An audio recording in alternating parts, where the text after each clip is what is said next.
Hallo zusammen und herzlich willkommen zu einer neuen Folge unseres Podcasts. Heute haben wir ein besonders spannendes Thema für euch. Die Psychologie des Erfolgs. Was zeichnet Spitzenreiter aus? Ich bin Felix und wie immer ist auch Lisa dabei. Hallo Lisa. Hallo Felix. Hallo liebe Zuhörerinnen und Zuhörer. Ja, das Thema heute ist wirklich faszinierend. Wir sprechen darüber, was Menschen, die erfolgreich sind, so besonders macht und welche Eigenschaften sie auszeichnen. Felix, ich bin schon gespannt auf deine Fragen. Super, dann legen wir direkt los. Lisa, wenn wir an Spitzenreiter denken, also an Menschen, die wirklich herausragend sind in dem, was sie tun, sei es im Beruf, im Sport oder in der Kunst, welche Eigenschaften fallen dir da zuerst ein?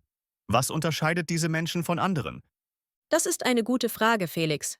Spitzenreiter zeichnen sich oft durch Eigenschaften wie Zielstrebigkeit, Disziplin und Durchhaltevermögen aus.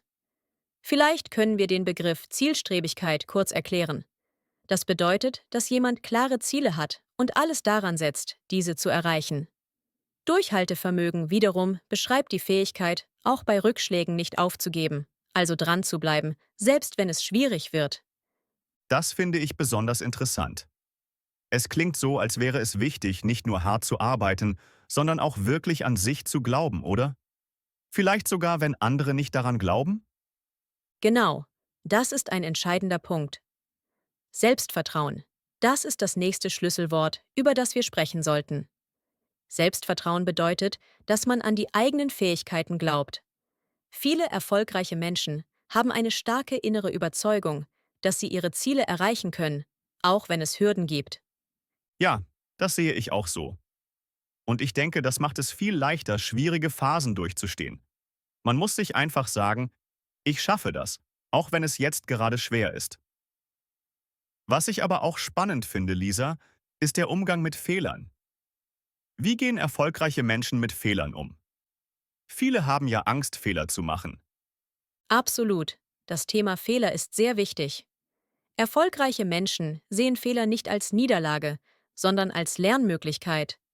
Sie analysieren, was falsch gelaufen ist und fragen sich, was sie daraus lernen können.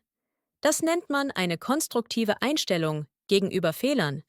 Konstruktiv bedeutet in diesem Zusammenhang, dass man etwas Positives daraus macht, anstatt sich entmutigen zu lassen. Das finde ich super inspirierend. Es ist also wichtig, nicht perfekt zu sein, sondern aus seinen Fehlern zu lernen. Das können wir vielleicht auch unseren Zuhörern als Tipp mitgeben. Wenn ihr einen Fehler macht, seht es als Gelegenheit, besser zu werden. Und das ist ja auch Teil des Lernprozesses, oder? Genau, Felix. Und das ist auch etwas, das wir beim Deutschlernen immer wieder betonen. Fehler sind normal. Sie sind Teil des Prozesses. Und jeder, der eine Sprache lernt, macht Fehler. Wichtig ist, dass man weitermacht und sich nicht von diesen Fehlern entmutigen lässt. Stimmt. Und das passt ja auch gut zu der nächsten Eigenschaft, über die ich sprechen wollte. Motivation. Wie schaffen es Spitzenreiter, motiviert zu bleiben, auch wenn der Erfolg manchmal auf sich warten lässt? Motivation ist wirklich ein entscheidender Faktor. Erfolgreiche Menschen setzen sich oft kleine Zwischenziele, die ihnen helfen, auf dem Weg zum großen Ziel motiviert zu bleiben. Wenn man nur auf das Endziel schaut, kann es manchmal überwältigend wirken. Aber kleine Schritte sind machbar und jeder Schritt bringt einen weiter. Ein gutes Wort dafür ist Etappenziel. Das beschreibt ein kleineres, erreichbares Ziel auf dem Weg zu einem größeren Ziel. Das macht total Sinn. Es ist wie beim Sprachenlernen. Wenn man sich vornimmt, fließend zu sprechen, kann das wie ein riesiger Berg aussehen. Aber wenn man sich kleinere Ziele setzt, wie zum Beispiel jeden Tag 10 neue Wörter zu lernen, dann kommt man dem großen Ziel Schritt für Schritt näher. Genau so ist es. Und es ist auch wichtig, sich selbst zu belohnen, wenn man ein Zwischenziel erreicht hat. Das kann ganz unterschiedlich aussehen. Vielleicht ein Stück Kuchen, ein entspannter Abend mit einem guten Film oder einfach das Gefühl, stolz auf sich zu sein. Das nennt man positive Verstärkung. Das bedeutet, dass man sich selbst für seine Fortschritte belohnt, um weiter motiviert zu bleiben. Positive Verstärkung. Das ist ein schöner Begriff.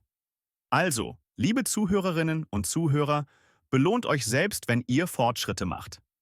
Jetzt frage ich mich, Lisa, Gibt es eigentlich auch Gewohnheiten, die Spitzenreiter pflegen, die uns helfen könnten, erfolgreicher zu werden?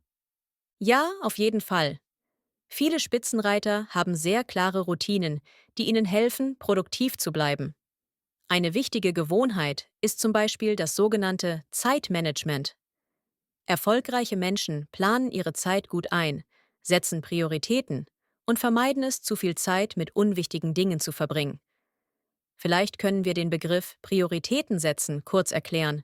Das bedeutet, dass man entscheidet, was am wichtigsten ist und sich darauf konzentriert.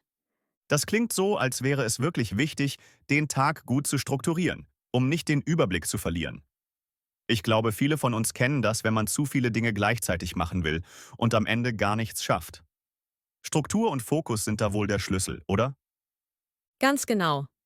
Und eine weitere wichtige Gewohnheit ist es, morgens früh aufzustehen und den Tag mit einer positiven Routine zu beginnen. Viele Spitzenreiter nehmen sich morgens Zeit für Dinge wie Meditation, Sport oder das Lesen eines inspirierenden Buchs. Das hilft ihnen, den Tag mit einer positiven Einstellung zu beginnen. Das finde ich spannend. Es scheint wirklich viel darum zu gehen, sich selbst gut zu kennen und bewusst Entscheidungen zu treffen, die einem gut tun. Was denkst du, Lisa? Wie können wir diese Erkenntnisse konkret in unseren Alltag integrieren? Ich denke, der erste Schritt ist, sich kleine, realistische Ziele zu setzen. Wenn man zum Beispiel besseres Zeitmanagement lernen möchte, kann man damit beginnen, jeden Tag eine To-Do-Liste zu schreiben und die wichtigsten Aufgaben zuerst zu erledigen. Wichtig ist, dass man sich nicht überfordert. Es ist wie beim Sprachenlernen. Man sollte Schritt für Schritt vorgehen und sich selbst Zeit geben, die neuen Gewohnheiten zu entwickeln. Das klingt wirklich machbar. Und ich glaube, es ist auch wichtig, geduldig mit sich selbst zu sein. Manchmal wollen wir zu viel auf einmal und vergessen, dass Erfolg oft aus vielen kleinen Schritten besteht, die sich über Zeit summieren. Genau, Felix. Geduld ist eine weitere wichtige Eigenschaft, die Spitzenreiter auszeichnet. Erfolg kommt nicht über Nacht, sondern ist das Ergebnis von kontinuierlicher Arbeit, Lernbereitschaft und Durchhaltevermögen. Vielleicht können wir hier auch das Wort Lernbereitschaft erklären. Das bedeutet, dass man offen dafür ist, Neues zu lernen und bereit ist, sich zu verbessern. Lernbereitschaft. Das finde ich einen schönen Begriff. Es bedeutet ja auch, dass man nie aufhört, sich zu entwickeln. Und das passt auch zu unserem Podcast hier. Wir wollen euch alle dazu inspirieren, immer weiter zu lernen und euch nicht entmutigen zu lassen, egal wie schwer es manchmal erscheint. Genau, Felix. Und ich denke, ein wichtiger Abschlussgedanke für heute ist, dass Erfolg für jeden etwas anderes bedeutet. Es geht nicht immer nur um Karriere oder Geld. Es kann auch bedeuten, in kleinen Dingen besser zu werden, glücklicher zu sein oder etwas zu schaffen, auf das man stolz ist. Sehr schön gesagt, Lisa. Und genau das können wir alle mitnehmen. Erfolg beginnt mit den kleinen Dingen, die wir jeden Tag tun. Ich hoffe, liebe Zuhörerinnen und Zuhörer, dass ihr heute ein paar wertvolle Tipps für euren eigenen Weg mitnehmen konntet. Ja, das hoffe ich auch. Bleibt dran, seid geduldig mit euch selbst und vergesst nicht, die kleinen Erfolge zu feiern. Jeder Schritt zählt. Damit sind wir am Ende unserer heutigen Folge angekommen. Vielen Dank, Lisa, für deine tollen Erklärungen und Tipps. Und danke an euch alle, dass ihr wieder dabei wart. Danke dir, Felix, und danke an unsere Zuhörerinnen und Zuhörer. Es hat mir viel Spaß gemacht, heute dabei zu sein. Bleibt also dran, wir freuen uns schon darauf, euch wiederzuhören. Bis zum nächsten Mal. Bis bald und passt gut auf euch auf. Tschüss zusammen.